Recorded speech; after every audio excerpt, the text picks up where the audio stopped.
Welcome back to Gold Derby. I'm Christopher Rosen. I'm joined by Joyce Ng. Joyce, we're going to have a lot of LOLs today. Didn't we already have some on Friday? We did. In our typing column with our fingers, we talked about the comedy series at the Emmys, but now we're going to do it with our mouths and laugh. So much laughter, Joyce. These are just a lot of funny, like gut-busting comedies like Julia, Marvelous Mrs. Maisel. These are Atlanta. Yeah, super.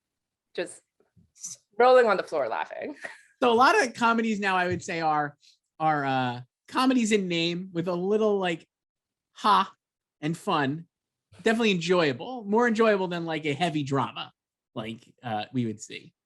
But it is a broad definition of comedy, Joyce. Perhaps ushered in maybe, when would you say this started? I would say maybe, I was going to say, and only somewhat thinking of this just because it's the 10th anniversary, but maybe Girls was a comedy that was like not a comedy. Like a dramedy. Like a dramedy, but like a 30-minute dramedy kind of thing where it's like, oh, there's some laughs, but it's not necessarily a comedy like you would imagine, like an Office or a Modern Family or a Black. Yeah, there's definitely been more of those types in the last decade, like Transparent. I don't think I ever laughed a single second at Transparent. Yeah, or just like a like that. Like that's how I've been watching one of the ones we'll talk about today, Julia. Very enjoyable show. I've been watching it. Julia's delightful. And it's delightful, and I just sit there like this. Huh. It's also 48 minutes, so it doesn't even hit that the time marker that the Emmys instituted for Orange is the New Black, like 6 years ago, 7 years ago. I mean, Orange is the New Black is one that was, I think, a comedy that was funny, but there's a lot of them now. I mean, I think Ted Lasso and Hacks are comedies. They remain our front runners. Last week we were talking, I think, in the column about this, but the Hacks trailer premiered for season 2, boldly proclaiming it's an Emmy Award winning show. No hyphens. No hyphens. No room for hyphens. And when you're stumping your Emmy Awards in like giant 150 font. Yeah, but would it really take up that much more room if you added to throw that hyphen in? Yeah, I don't think so. No. So those are comedies, and then Mrs. Maisel obviously has a long life in this category. Joyce, we had last week, we talked on the typing, but we did the Minx finale. Abbott Elementary finales were last week. Julia is kind of heading toward its final episodes. This week we're going to have the premiere of Flight Attendant. Barry is coming Sunday, I think. Yes. So that's coming back, and we'll have coming up the end of Atlanta. All Russian Doll premieres this week. So a lot of our last run of comedies are here. Yes, what do you think? And Hacks May 12th. Hacks is the last. Hacks is the last one, and I think it's only an 8-episode season. Yeah, right? I was like very upset when I saw that in the press release. Hacks feels like, again, a little like Succession season 3, where it's like they were shot it during like the teeth of COVID, seemingly, and like we're just gonna try to make it work. And I know, but at least with Succession, they went from 10 to 9. Hacks is going from 10 to 8. But I mean, I trust them, but still, it's like. So I'm just surveying this field. I think we talked about this maybe a couple of weeks ago when we were going through the massive overview of every Emmy potential category and winner. I still have Ted Lasso obviously getting nominated, but the more I'm looking at it, the more I'm not convinced it is this front runner to win, just because, or I wouldn't predict it to win, because there's just so many other comedies that I think could end up surpassing it. And without Ted Lasso being on the air at the moment, it's kind of, out of sight, out of mind. And the phenomenon and the interest in the show is obviously pales in comparison to where it was at this point last year. Yeah. I mean, that's partially why I don't have it in first. I mean, it doesn't matter at this point because it's just nominations. Like, it's getting nominated. Obviously it's getting nominated. Yeah. We know that. So what's funny about the comedy race is that if you don't follow any of this at all, and someone just gave you a list of winners from the Winter Awards, you would just think there are only 2 comedies on the air because Ted and Hacks won everything. Yes, those are the only 2 comedies. Yeah, that's it. So, are they the top 2? Probably, yeah. And yeah, I think you can give Hacks, season 2 sight unseen. They haven't sent screeners yet. you could give it a benefit of doubt, like, yeah, it can win. Like, it won 3 big awards last year for Jean Smart writing and directing, and it won WGA and DGA over Ted just last month. So it's proven it could beat him, or beat him, yeah, Ted Lasso himself. And it also won the Globe. If you recall the tweet for it, it won Best Comedy Series. What was the tweet, Joyce? It was, I don't remember, but it was like, laughter is the best medicine. No, I mean, we know West Side Story is laughter is the best medicine, but it was something like ridiculous as well. I remember seeing it and was just like, lols. I'll Google it while you're talking. Okay. But yeah, like I agree. I think like Ted can be beaten. And obviously it's a deeper field with returning or former nominees this year. Do you have Cobra Kai and Emily in Paris getting in? I don't, Joyce. I found the tweet. Let's go. I'll do that, and then I'll tell you what I have going in here. But the tweet was, hacks can laugh all the way to the bank with this one, cry laughing emoji. Congratulations on taking home the hashtag Golden Globe for Best Musical and Comedy Series. Amazing. Yes. Boy, I miss those Globes tweets. I know the Globes are canceled or whatever, but I'm like, bring that back next year. Just do it if NBC doesn't reinstate its contract for next year. Just do it again. Just do the live tweets. So here, Joyce, I have the shows I have that are in for me. I have three newcomers. I have the top 4: Ted Lasso, Hacks, Marvelous Mrs. Maisel, and Only Murders. And then I have Barry getting in, which you could speak on, because I know you're big on Barry for season 3. I am like a super Barry fan. Season 3. Team Barry. And then I have Julia, Abbott Elementary, and Minx. I threw them in. I just feel like you put in Minx. I did put in Minx. I'm going for it. Love Minx. We talked about it in our column. It wrapped up in season 1 last week. Just what a show. So fun. It deserves more. It does. It was an interesting finale. Spoilers, I guess, if you haven't seen it, but the way it ends is basically like kind of like ties up all the. It seemingly could be a series finale if HBO decides they don't want to do a second season. There's like a couple of loose threads that they would be able to pull on. It also serves as obviously a series finale because they leave a couple of loose threads. But really, the driving force of the show is mostly wrapped up at the end of the season, I would say, because it's about, for if you have not watched Minx, and I'll just spoil it for you, but it's about a woman named Joyce, which obviously is plays into our fandom here, who starts a magazine, a feminist male pornography magazine, I would say. So with the help of Jake Johnson. Jake Johnson is a publisher of skeezy porno mags, but he views the magazine Minx as an opportunity to expand his market reach, make a lot of money to an underserved audience of women and gay men who are interested in the nudity / the articles written by Joyce, who is the editorial director of the magazine. And the whole show is about their kind of push and pull. I felt like it's Olivia Lovabond, I believe, right? Ophelia Lovabond. Ophelia.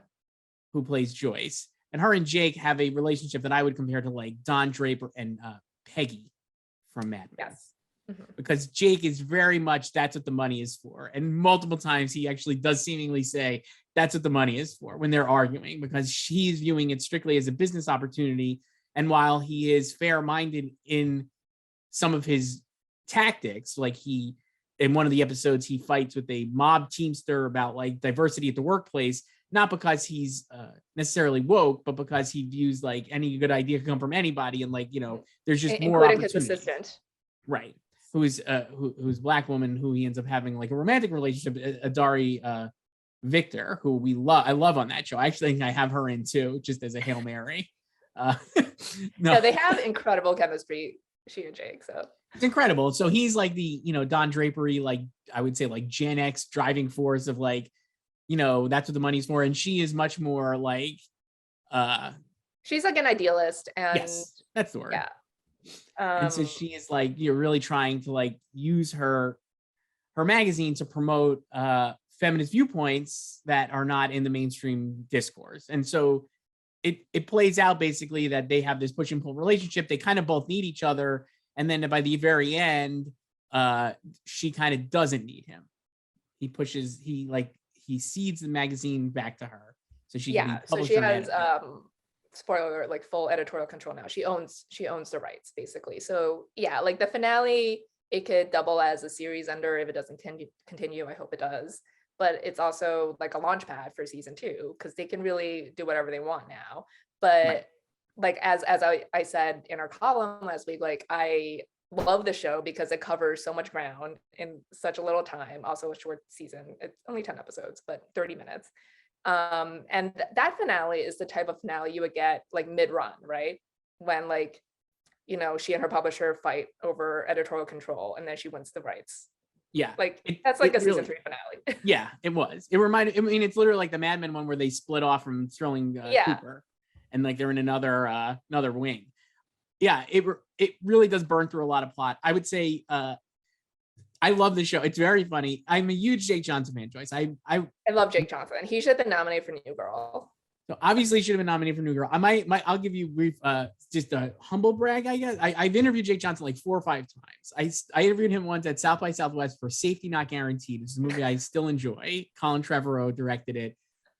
Jake giving full Bill Murray in like Lost in Translation Rushmore vibes in that movie. I remember interviewing him at South by Southwest and like we hit it off. And then I saw him at like a party there and I like talked to him. And then like every couple of years I interviewed him for like whatever Joe Swanberg movie he was doing or just random things. He's always really nice. I think he's like very seemingly among celebrities, very down to earth man. Just seems like exceedingly normal and is incredible on Minx. I feel like it combines the best stuff he does in New Girl, which is like Nick was increasingly silly on that show and like kind of like, you know, over the top, I feel like, but he was also like an old man energy, which like I heavily relate to because I have no patience for a lot of crap. And so I feel like on this show, it's like a little bit of Nick. Like I said, a lot of Don Draper, I feel like in it, like certainly like he's like very much a practitioner of like Don's worldview without like some of Don's more problematic aspects. He's and a then little like bit more forward thinking. And then his sexual chemistry with Adari Victor is just off the charts. They're so great together. And I love that the show kind of, I think on a different show, you would have had him and Joyce hook up or like potentially hook up as like a will they, won't they couple. And they immediately discount that seemingly. And like they treat them more like Jack and Liz on 30 Rock or, you know, like. Yeah. And like, I always thought it was so weird that people wanted Jack and Liz together on 30 Rock. No. But I was, when Minx was premiering, I consumed a lot of Jake Johnson press, obviously. Sure. And he was like really, so I hope the show continues because he was like, I want the show to go on at least like 5 seasons, you know, like he sees it as like being a 5-season run show. He's like, I love this role, this job, blah, blah, blah. But obviously like he was asked if like Joyce and he will hook up and Doug is his character's name. And he was saying like, oh, no, I don't think so. I think like Doug is married to capitalism. That's good. Yeah. Love that. Good answer. So this is a long way of me saying I have Jake in my 6th spot for best actor. I know. I'm trying not to just hope dictum. So best actor, if we're looking at it, there are 5 like incredible locks to me. And like we said, this could be 5 and out, right? Based on the ballots. It doesn't. Can I just say before you read yes. that comedy actor is always the worst category. Like no shade to any of the nominees or contenders, because this year there's actually a lot of worthy contenders, but this category is always boring, no matter the award shows, not just the Emmys. And this year you have the most predictable lineup because you have the top 5, which is super obvious that everyone is predicting. And then if there's a 6th spot, it's probably going to be Anthony Anderson. So that's our odds would be the top 5 are Jason Sudeikis, obviously, Steve Martin for Only Murders, Bill Hader for Barry, Donald Glover for Atlanta, and Martin Short for Only Murders. And then Anthony Anderson Blackish is 6th. I put Jake in at 6. I'm just going to leave him there because you know what? I'll just hope Dick did in because I don't believe I'll get 5 out of 6 here no matter what, I feel like. And it could just be 5 altogether. So then will you just drop him if it's 5? Right. And so that's fine. If it's just going to be 5, that's it. But yeah, I'll leave Jake there. I absolutely think he should get in. I love him so much. I think, you know, the other nominees would be Anthony Anderson or Nicholas Hoult, Don Cheadle for Black Monday. John Cena for Pacemaker, Larry David for Peacemaker, excuse me. Pacemaker would be maybe a different show. He'll Larry make that David, in like 30 years. Yeah, for Curb Your Enthusiasm, Matt Berry for What We Do in the Shadows, blah, blah, blah. Jake, I'm putting him in. I just love it. The only thing I'm concerned with is like, do enough people know Minx exists and have they watched it? I was texting one of my friends I don't know, who does this for a living, not necessarily like this specifically, but works is an entertainment journalist and editor. And I was like, have you heard of Minx? And he was like, I have no idea what you're talking about. So I was like, that's not a great sign. But hopefully as people catch up on it, the fact that all the episodes are now available, I think is helpful. And, if HBO Max does some good promo around Flight Attendant and Barry and all these different shows, hacks that are coming back, it could get people to watch it if they keep it up as a tile or like keep heavily like putting it up there. So my fingers are crossed basically that Jake Johnson gets in. He'd be so great. He's a well-deserved nominee. He's overdue. It's so weird to say, but like he should be a nominee. There's so many people who are already Emmy nominees and he should be one. I think the problem with New Girl was that people didn't take it seriously as like an award show, right? Like it was not like an awardsy show. Yeah, Zoe got in and then Max got in, and right. It was like a little bit underrated, I feel like, in that aspect. Because I think people don't take those kind of shows as seriously as like something like these like that New Girl is like a straight up comedy or a traditional definition of comedy. And I think nowadays at the Emmys, there needs to be a little bit of a twist on the tradition of comedy. That said, I do have Abbott Elementary in as well.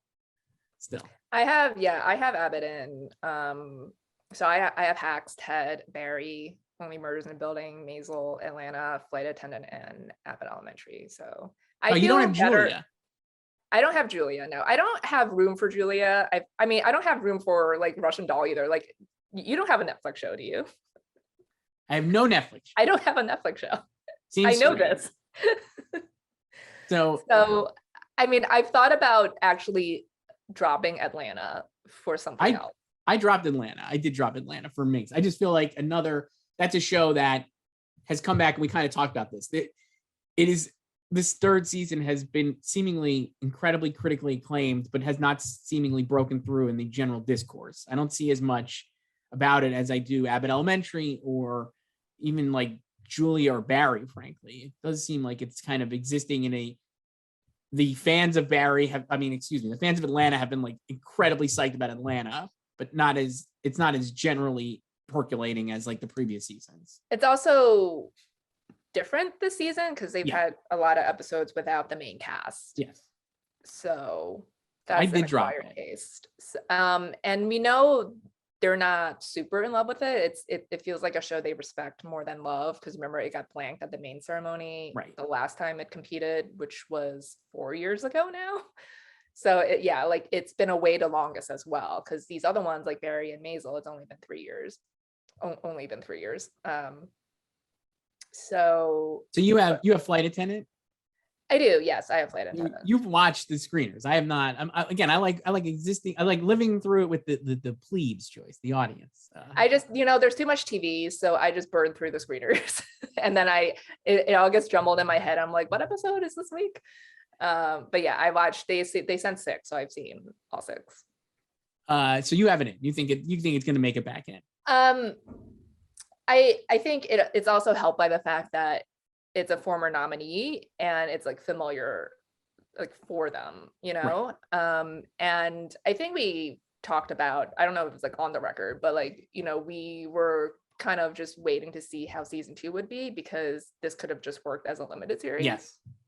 I think they do a good job with it. I don't think it's perfect, but she, like, Cassie becomes like an asset for the CIA. She's not great at it, predictably. And she's sober now, so she's moved to LA. She has this insane house, and I'm like, how do you afford this? it's crazy. Maybe she got a payoff from the end of the first season. I know, right? And yeah, so she gets like caught up in this other like spy thing and like a murder, and someone might be imitating her, and they're still trying to tie up the Rosie Perez thread if you recall from season 1. So that was that I remember. So you're right. Like that Flight Attendant, I love the first season. Not that we don't need to relitigate the first season or whatever, but I'm like, I love the first season. And it definitely felt like at the time I was of two minds. Kelly Cuoco, another humble, I've interviewed Kelly Cuoco, Joyce, about Flight Attendant like twice, including once for Gold Derby. So love Kelly Cuoco.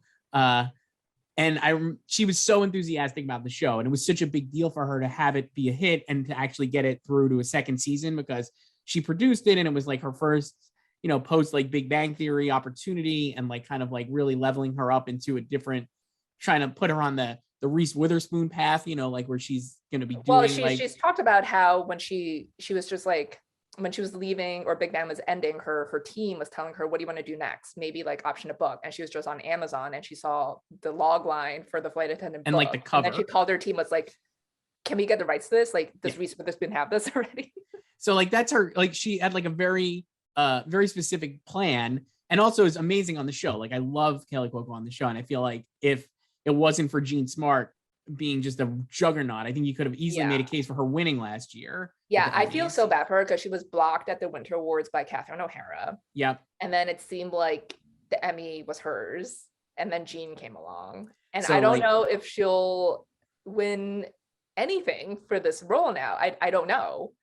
I want her to. I don't know if she will. Especially now we have like Sarah Lancashire there now also like coming in hot. I don't know. So, because also like Jean on Hacks feels like a multiple Emmy winning role, if it's not consecutive. It does. But yeah, Kelly's great. And like to your point about her like wanting a second season, like I was like, I actually respected her and like Steve Yockey, who's like the showrunner EP, like because they promoted this at TCA in summer 2020. The show didn't premiere until November that year. And they were like so charming on the panel. And then like one of the questions obviously was, is this a limited series? And usually a lot of people or shows or whatever, like they're kind of vague with that answer because they just want to see how it lands and it's successful before they answer. But obviously this could have worked as a limited series. And they were both like super upfront the fact that they wanted a second season. I'm like, I respect that. Like the other thing with the two of them, and I've interviewed him as well about it, but they were very open, at least talking to me, and just in general, I think in interviews, that they're fans. Like the thing I liked about the Flight Attendant in the first season, and why I'm actually, even though I do think it could have worked as a limited series, I think the second season will be enjoyable, is they are fans of TV and actually watch a lot of TV. Kelly Cuoco is like not a snob, I would say, when it comes to like her interests. And so their goal was to create a show that people would actually like to watch, which I think is like a really good goal, because a lot of times I wonder often, how often are people like, how often are you actually thinking about how are people actually going to watch this? So I'm like, the fact that is like their lead, that's how they led basically with Flight Attendant, was like, what's a show that we would like to watch as fans of television? Then let's just do that show. Leads me to believe that the second season, knowing the pitfalls that you could fall into in a second season, the fact that it was so buttoned up in the first season, relatively speaking, until the finale, leads me to believe that actually the second season worked. So you're kind of talking me into putting it in, but I'm not going to do it right now. But I could see it not being nominated because I don't think it's like on the level of like a Hacks, right? Right. But it's still very watchable. And she's tremendous on it again, because this time in her mind palace, it's just her. She's talking to herself, multiple versions of Cassie. So she gets to act opposite of herself. Just love that. I love that bit. Range, she has the range. Love that.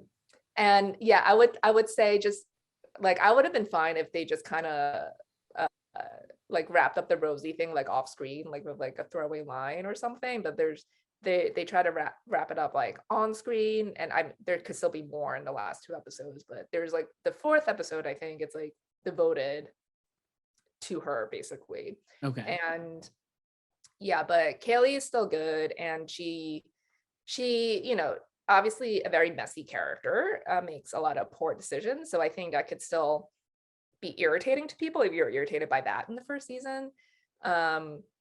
And yeah, Sharon Stone plays her mom. She comes in the 6th episode, a very intense scene in that episode.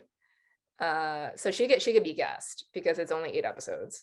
So nice. She could show up in 7 and 8. Love that. Yeah. So I think like at the very least, like Kaylee will get back in. Yeah, I think she'll get in. I have her in for sure. Let's talk actress. I've got Jean Smart, Sarah, Rachel, and Kaylee, right? Yes. Okay. I have it in a different order. That's why I'm like, do I have them? So I have Jean and Sarah, and then Rachel Brosnahan and Kaylee fourth. What do you have? I have Jean, Kaylee, I have Quinta Brunson. So I have Quinta Brunson too. I feel like that's like getting locked into place. Sarah, Rachel, and then I have Issa Rae. So I put Natasha Lyonne there for Russian Doll. That's my Netflix. I know I should probably put Natasha in. I should put Russian Doll in somewhere. So I couldn't get it in comedy series, and while I understand Minx is like a Hail Mary, and maybe Julie is too, though I really do think it'll end up being like a kind of show that just generates a lot of Emmy consideration and attention, more so than Russian it's Doll. definitely craft period heavy. That's why. It's from, I think it's like, I think one of the EP is from, worked on Maisel, if I remember correctly, for Julia. And yeah, I just think that's getting in. But so I have Natasha Lyonne for Russian Doll. Long story short, those are my five. Six, excuse me. And I actually could see this getting, I don't know, I could see this getting to six. It feels like there's a lot more depth here than there is in actor, like you said, like Issa Rae, Selena Gomez, not mentioned. I know. I feel bad about Selena. I don't know. Yeah, this so category is crowded. I feel like what we talked about could play into this, though it's tough because, like you said, she would have to get nominated based on the first season, but could like really be a strong player based on the second season, which premieres the day voting closes. Day after voting closes. So it's like, I think if Only Murders was on a little earlier and she had like a huge run in that early stages of the season, it would really help her get a nomination. But alas, that's not seemingly the timing that they have for the show. Yeah, and I don't.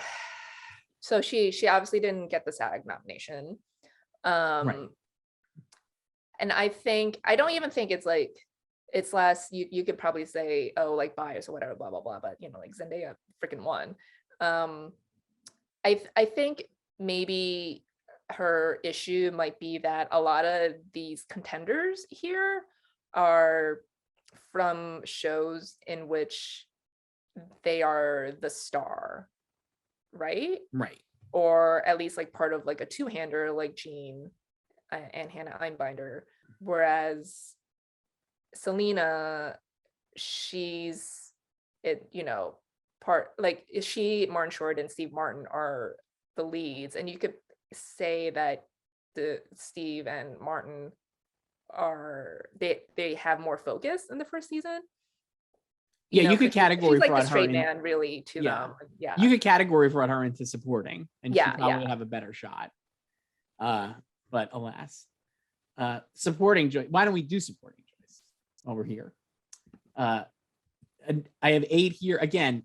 Just an outrageously crowded group for a supporting actress. Feels like there's a lot of opportunities, and like we have discussed, I'm not convinced the SNL people are going to be as prevalent as they have been in years past. But I have Hannah Waddingham, obviously, Alex Borstein, Hannah Einbinder, Juno Temple, and then Janelle James and Cheryl Lee Ralph, both for Abbott Elementary. Sarah Goldberg for Barry. I listened to you on that one. I put her in because obviously you're our world's #1 Barry fan, and the Emmys have enjoyed her previously. And then Kate McKinnon for Saturday Night Live, but I could see none of the Saturday Night Live people getting in. I kind of just have Kate McKinnon in there because she's so high in our odds. She's I think the 5th. She ranked 5th in our odds. But I have a hard time remembering one significant breakout moment of Kate McKinnon on SNL this year. I mean, I don't watch SNL, and wasn't she missing from like the first half of the season because she was shooting something? If she doesn't get in, that would make it easier because then I don't have Cecily Strong in either, but I could see like, I don't even know. Maren Hinkle, I could see getting in. Bebe Neuwirth. I can't imagine a third Abbott Elementary actress, but I would really, really stump for Lisa Ann Walter. She's so good on the show. Love Lisa Ann Walter. So funny. But I just can't have 3 getting in. Chloe Sevigny. I'm already like predicting Janelle and Cheryl. I feel like they're actually, so I kind of feel like Cheryl would get in. I think if there's going to be like one of these three, let's say, supporting actress contenders for Abbott Elementary, Cheryl Lee Ralph obviously is like such an acclaimed actor and beloved that I think she'll get in. She's so funny.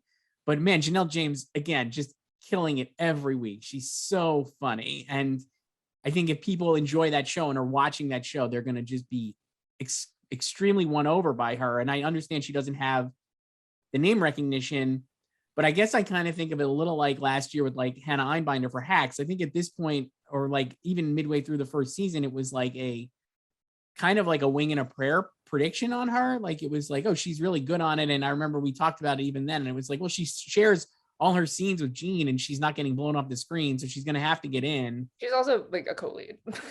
And like, I think with Abbott Elementary and you're watching it, you're like, if you're into the show and into like Quinta Brunson, who we both assume will get a nomination, you have to be like, oh man, Janelle, the principal is great. And like Janelle James is just, that's incredible character performance. I think while she is like still like kind of a longer shot in our odds, I do think she'll end up getting in. I think they're both helped by the unlimited ballot because you're not having to negotiate with yourself as like, oh man, I like these 4 other people more than her or either of them, but I only have room for one. Like you can list as many people as you want. So right. That's why they can both get in. And I think to like casual viewers, or so I got like my friends to start watching it this weekend, Abbott Elementary, because one of them is a teacher and I was like, you got to watch it. Did they burn like, the whole season's out. You can, she's a college professor, but still. And so I was like, yeah, it's 13 episodes. It's all out now. So you can just binge it 22 minutes. And like they, like most people, love Janelle James. Right. Because I think that's like the easy, she has the one-liners, like hilarious. She's a meme machine. So I think even though she doesn't have the name recognition as Cheryl Lee Ralph, like I think she could get in without her too, but I have both of them.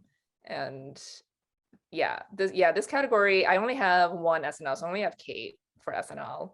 So I have both Hannahs, I have Juno, I have Alex, and I have Sarah Goldberg, who I think can actually win because she's so good in season 3 of Barry. I love Barry now. You're the biggest Barry fan. I know. So I said that last week, right? I watched episode 3 of season 3 because I saw that it was called Ben Mendelsohn. Right.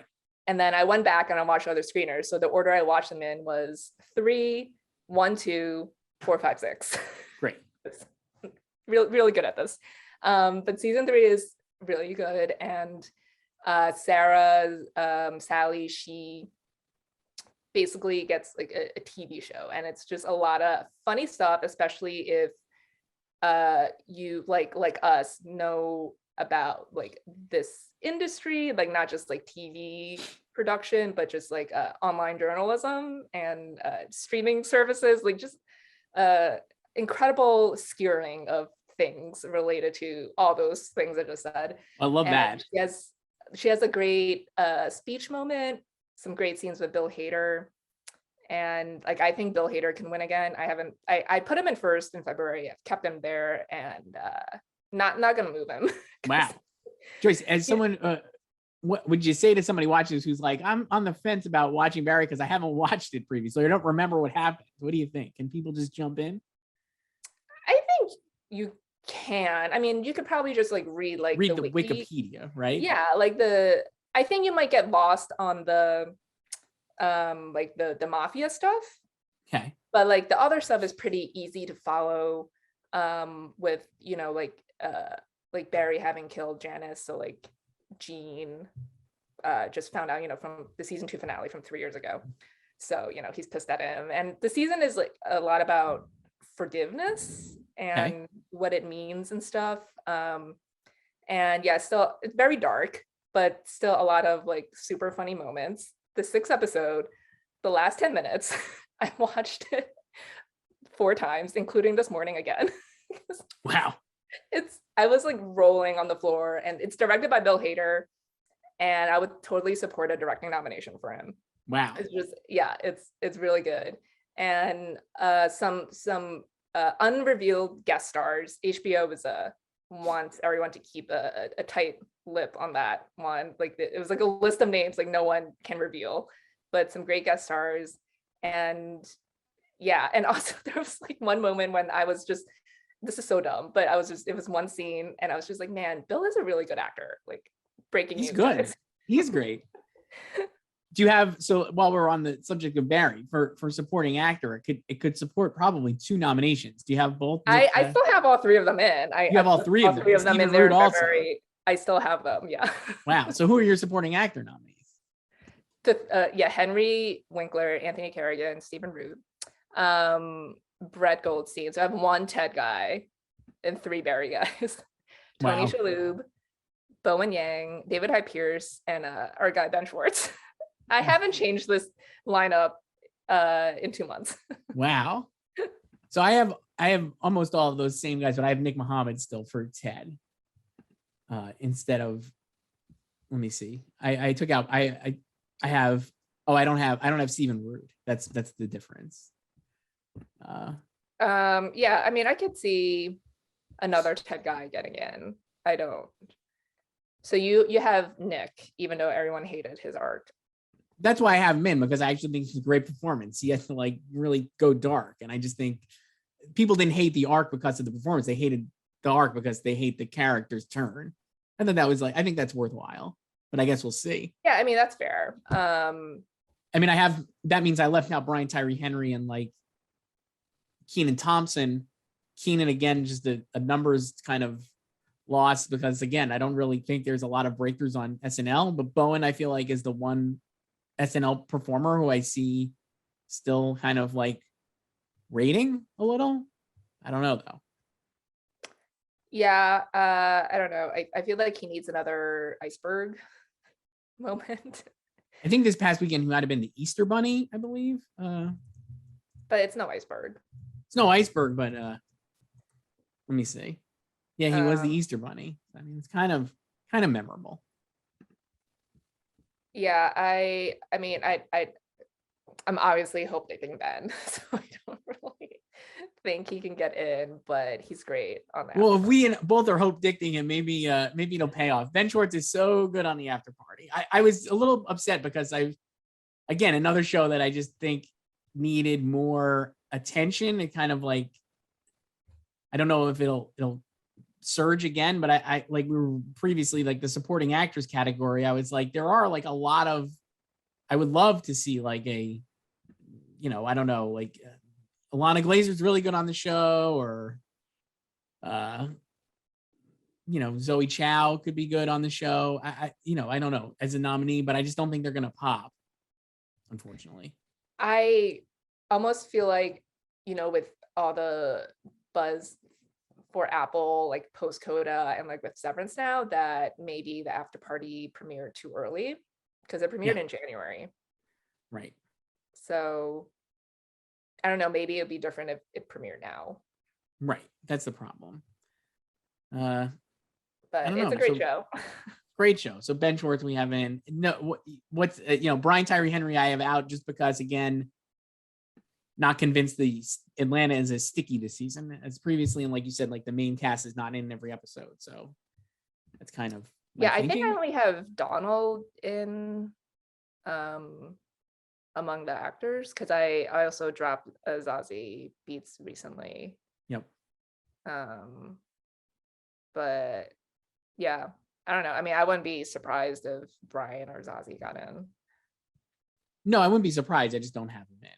Again, it's mass TV, so there's like a lot of nominees possibility, and I do think we're gonna like look at these nominations in July and be like, boy, oh boy, everybody just kind of, I can't believe all these people are snubbed. It just feels like there's a lot of opportunity for snubs. Yeah, and I don't know how much they're gonna go back to old shows, like shows that they've seen before, and are familiar with the actors and people they might have nominated 3 years ago. Are they going to go back to that, or like, are they going to invest in a new show?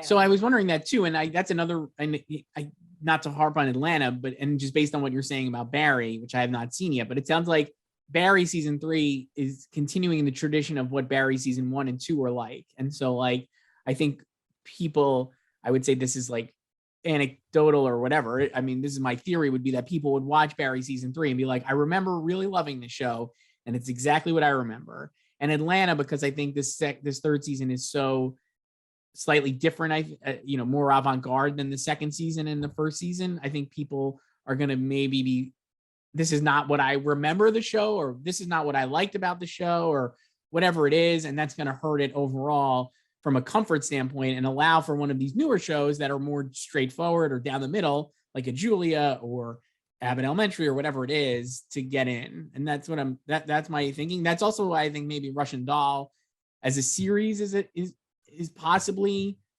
on the fringe. Similarly, I think that first season people really liked and were excited by, and the second season seemingly goes a lot bigger, a lot more twists, and kind of moves away from what people perhaps liked about the first season, and makes it more polarizing in that regard. Because I know some of the reviews are like, this is the greatest thing, and like it's a much better show. And then others ones, I think I read one yesterday on Vulture that was like, this is not what I want. I want to step off of this train. And so I think that you could see happening with some of these shows where they're going bigger and more creative and more artistic, but maybe that actually hurts them in the long run with the Television Academy. I don't know. Yeah, I could see that. I don't. So like the thing with Barry, when you were asking before, is like, what if you're trying to pick up like on Barry without having seen anything? And I was like, you could just like, read something, we don't want to go back and watch the first 2 seasons. And I was thinking, there's, because of like the gap between seasons now, between a lot of shows, like, obviously with COVID, like there is so much TV amnesia going on. Like I don't remember like season finales from like show. Like I watched Better Call Saul's readers last week, and I was like, I don't remember how season 5 ended. It's so true. I had to like read a recap. Right. Yeah, so I think if you're already a fan of something and you don't remember, I think if you're excited about the new season, at the very least, you would just seek out a recap of the previous season's finale, Right. Yeah. So I guess we'll see. Anything else, Joyce, on comedy before I guess we wrap up here? This is brevity is a source of wit, right? Isn't that the cliche? I don't know. So. Is there anything we haven't mentioned yet in any show? I mean, I'm looking like the shows that people enjoyed that we haven't mentioned. I would say like Our Flag Means Death feels like it had a little bit of a boost recently. The Taika Waititi show, that it feels a little too strange to get in, but especially that so many other HBO Max possibilities and HBO possibilities, but maybe as a writing, I could see that getting like a writing nomination or something like that. I don't know. Yeah, maybe. I think, Taika has multiple shows in the running. So I guess maybe What We Do in the Shadows is probably his best chance for a nomination. Right. And yeah. So yeah, I think like Our Flag Means Death is probably more of like an internet friendly show than a TV Academy friendly show. Yeah. I mean, like I get below the line, I could see it, like it said, but not necessarily. I don't think it'll rate otherwise. What else is there? What we don't talk enough about is Only Murders in the Building. I mean, I know we just talked about Selena, but I really liked that show last summer. It was a really fun, very engaging show. Love a mystery. It was like, a good thriller / comedy, I feel like. Yeah. And I feel like it's just solid enough just to be a nominee this year. Like I can't really see it winning. Well, maybe like for sound, for The Boy from 6B, that episode. That was incredible episode. That was so good. I also think the score is awesome. I love the score. I think it's really solid. I know, but it kind of underperformed like over the winter. It was just like a perennial nominee because Hacks and Ted were winning everything. So this is one of the things I was thinking, like we said, I think Selena Gomez needs the show to air before the Emmys to get like a nomination probably. But I would say I think Best Actor could go to Steve Martin, especially if the second season is like levels up or just puts it back in the conversation where people are like, well, I love Steve Martin because he's obviously a beloved performer and he's so good in the first season. And I think he could get a huge boost in the second season with it airing during voting. And so while I understand like Jason is probably the favorite, and like you have said, Bill Hader, a previous winner, certainly cannot be counted out and probably could win, maybe Steve Martin like swoops in and actually steals it in the end just because he's so beloved. You don't think like Martin Short will hurt him? I know him because this is funny. Like, I feel like Martin Short is clearly the secondary character of the two. He's like definitely not the, like, Steve is the lead, I feel like. And so much of the first season was, I think, balanced towards him. Like, his arc was the biggest part of the first season to me. Like, and then he ends up in a relationship with Amy Ryan, who is the killer, right? So it's like he has a lot to do and is like the entry point of the show for, I think he's the entry point character. And like Martin Short is really funny and Selena Gomez is really droll, but they're both kind of like orbiting around Steve. And so I feel like he's definitely the lead to me, even though it's like a 3-headed monster. He's like the biggest head. I mean, he also co-created a show and is a writer, so he could be a multiple nominee. So yeah, like I think Martin's character is like the most LOL funniest. He's kind of like the Janelle James. He's like, he's doing He's the Janelle most out James, there, most ostentatious. Yeah. doing Jane Krakowski on 30 Rock. Like, that's the character. Yeah. And Steve is like slightly straight, but not like super dry like Selena is. And I think he would win under the tape system because he would submit the finale, which has a lot of physical comedy. Right. I don't know if he'll win under the system. I just feel like there's enough. I mean, like, people love Steve Martin. I think he has such like goodwill as like a performer, and he's so funny in the first season that if the second season is like better than the first or as good as the first, there's a world where you could say like, oh, like Jason has already won for Ted Lasso, and like people love Jason, and Bill Hader has obviously already won for playing Barry. And people love Bill Hader, but I don't think anybody would begrudge Steve Martin winning. You know what I mean? It's like, oh, Steve Martin. No. And so, like, I could see that happening, and I don't think Martin would hurt him in the end. But I don't know. Yeah. I don't know. Yeah, I do. I think we've talked about this before, like how it feels like the premiere date for season 2, like they're banking on it helping phase 2. It's like they already feel like they're secure of the nominations. Right. So then that maybe is what, and I mean, like we said, like the Selena Gomez nomination, they're not that they're not as focused on, but it's like they know they're getting Steve Martin in, they know they're getting Martin Short in, they know it's getting in for comedy. And so season 2 has the thing. I mean, Steve Martin has, Joyce, you probably know this better than I do, but he has 1 Emmy award, it looks like. Is this why you want him to win? Well, it's an easy narrative, right? He's never won for performing. He's only got a win for writing from 1969. I mean, sure, but it's like he has an Emmy. He has an Emmy, but like it's like Steve Martin does not have an acting Emmy. And I think there's like an easy narrative there to be like, wait, we're not going to give Steve Martin an Emmy award compared to, do we need to give Jason Sudeikis another Emmy award before we give Steve Martin I do wonder, like, acting award? Are people gonna be super bored if like Ted sweeps again and like Gene probably winning again? It's like literally the same people for over a year now winning. I guess I'm just like with the Ted thing. I love season 2 and I really love Ted Lasso. So it's not like I'm not like participating in the backlash to Ted Lasso, but I just do feel like it aired so long ago and was so wrapped up in the first season's Emmy run that I think people are going to just be like, I don't need to vote for season 2 of Ted Lasso because I already kind of did. You know what I mean? Like, it just feels like we already, even though the Emmys were won for season 1 coming at the height of like season 2 mania, it just feels like that was already recognized, especially with like we said at the time, like Brett Goldstein was great in season 1, but he literally has like showcase episodes in season 2 that happened right as voting was happening. Yeah, they knew what they were doing. Yeah, it's like a very shrewd strategy, but I'm like, do they need to basically double dip on season 2 then? Like season 2 helped season 1 win. Does season 2 then win on its own? I don't know. And do you need does the Academy, do people feel like they need to recognize season 2 when there's other options certainly on the table? I guess like this will be the test, right? Because like winter in 2021, it lost several things to Schitt's Creek, because that was also like the last time you could vote for Schitt's Creek, right? Coming off like their Emmy sweep the previous fall. So, but it only like Ted won like Critics' Choice last year. That they were the first to award it.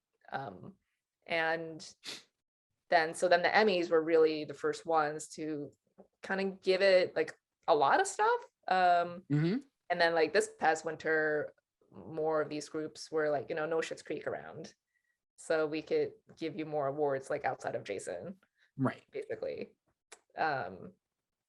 Yeah, so I guess it's like, how much do they really love it or love season 2 to award it again? Like they can be super lazy. They can, but I just feel like when they're lazy in the past, it's been network comedy shows that are on more of a regimented schedule. And it just feels like easily to like, you're not going to forget like 30 Rock or like Modern Family were always airing, like specific times. And like, you're just like, oh, of course. But like Ted now not having new episodes for over a year, right? Like basically by the time the Emmys are happening, I just feel like that's going to make it a little harder to keep it in the conversation. Obviously it'll get nominated, but there is an opportunity for one of these other newer shows or more flavors of the month to win. Obviously it's still favored, but like Veep was the last one to defend like back to back. So that was 2017. And then it missed the next year because of Julia's diagnosis. Right. So then, since then we've just had one-offs. So it was Maisel. And I could see it being a one-off. I don't think the funny thing is, I think like Ted season 3, if it comes back like next summer, right, or next spring, which seemingly would be probably the timeline based on, I think, how they're in production now. Like I could see it really doing great then for next year's Emmys, right? Like it'll just kind of like be renewed. Like, oh, Ted Lasso's back. We love Ted Lasso. That kind of thing. It just feels like this year is like in that dip where it just is again. Like I just feel like so much of last season was wrapped up in the and I also think like last season it definitely benefited from the weak field. Like there was like a lot of nothing really. Like, well, yeah, I mean that benefit I think from it like winning everything, but I also think it would have won even like I think it would won because it was just it hit at the right time like during COVID, right? And it basically put Apple TV Plus on the map for like TV really. Right. No offense to the morning show, but and like it didn't have a lot of competition and now some of the competition is back. So yeah, it feels like it has, like you said, like some of the competition is back and like Atlanta and Barry, and then also a lot of new shows that are like kind of potential for strong competition as well. Yeah, so I mean, I'm looking. Oh wow, Flight Attendant's in 11th. It's tough. It's just too many shows. The Great. We never talk about The Great. I don't know how I feel about The Great though. I feel like that was a show that is a good show. Annoying. And I feel like it was in because of a weak field, like in the conversation because of a weak field previously. Yeah, and it didn't do that well over the winter either. Right. So, and also I feel like the buzz for season 2 kind of came in when it dropped in November and just wasn't really there. It got like some SAG nominations. Right. And then What We Do in the Shadows. I could see that getting back in just on the strength of the writers who basically pushed it in last time. And it's a very well written show and the writers love it. So I would not be surprised if it got in, but I don't have it in. Yeah. Oh, there's Pen 15, which is over. Minx is in 18th, I think, just because of you. My influence, Joyce. It's in the top 20, so put it in. You put it in too. But what am I gonna drop? Happen. I don't know. Atlanta, make Minx happen.